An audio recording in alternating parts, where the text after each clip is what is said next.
కర్మ ఫలం వదిలించుకోతరం కానిది జాగ్రత్త. కర్ణుడి రథచక్రం భూమిలో ఇరుక్కుపోవడంతో రథం దిగి దాన్ని సరిచేయడం ప్రారంభించాడు.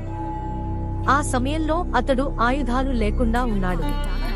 శ్రీకృష్ణుడు వెంటనే కర్ణుని బాణంతో చంపమని అర్జునుని ఆదేశించాడు. భగవంతుని ఆజ్ఞను పాటించిన అర్జునుడు కర్ణుని లక్ష్యంగా చేసుకుని ఒకదాని తర్వాత ఒకటి బాణాలు ప్రయోగించాడు.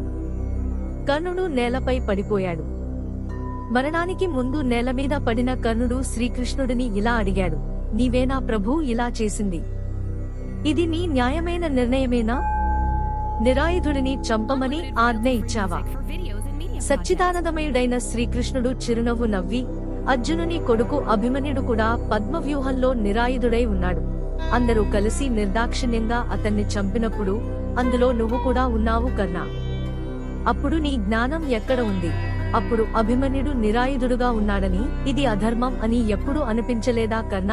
ఇది కర్మ ప్రతిఫలం. ఇదే న్యాయం అన్నాడు కృష్ణ పరమాత్మ. ఆలోచనాత్మకంగా పని చేయండి. ఒకరి బలహీనతను ఉపయోగించుకోకండి. అదే కర్మ భవిష్యత్తులో మీకోసం వేచి ఉంటుంది మరియు అది మీకు దాని ప్రతిఫలాన్ని ఇస్తుంది. ఏ విత్తు నాటితే ఆ మొక్క మొలుస్తుంది, గోడకు కొట్టిన బంతి తిరిగి వచ్చినట్టు. రామాయణ, భారతం మొదలగు ఇతిహాసాలు, చరిత్ర, కథలు, పురాణాలు చూసినా అదే బోధపడుతుంది. చాలా అర్థవంతమైన సందేశం. కర్మ సిద్ధాంతం గురించి ఈ కథ ఒక గొప్ప ఉదాహరణ. మనం చేసే పనులకు తగిన ఫలితాలు అనివార్యంగా ఎదురవుతాయి. కర్ణుడి పరిస్థితి మనకు జీవితంలో ఓ మేల్కొలుపుగా ఉంటుంది. ఎప్పుడు నైతికంగా సరైన నిర్ణయాలు తీసుకోవాలో గుర్తుంచుకోవాలి. మనం ఇతరులకు చేసే మంచి లేదా చెడు ఏదైనా తిరిగి మన మీదకే వస్తుంది. ఈ విశ్వం ఒక ప్రతిధ్వని లాంటిది. మనం ఎలా ప్రవర్తిస్తే అదే మనకు తిరిగి లభిస్తుంది. ఈ కథను నేటి జీవితానికి అన్వయిస్తే ఇది వ్యక్తిగత జీవితం, వృత్తి జీవితం, సంబంధాలు అన్నింటికీ వర్తిస్తుంది.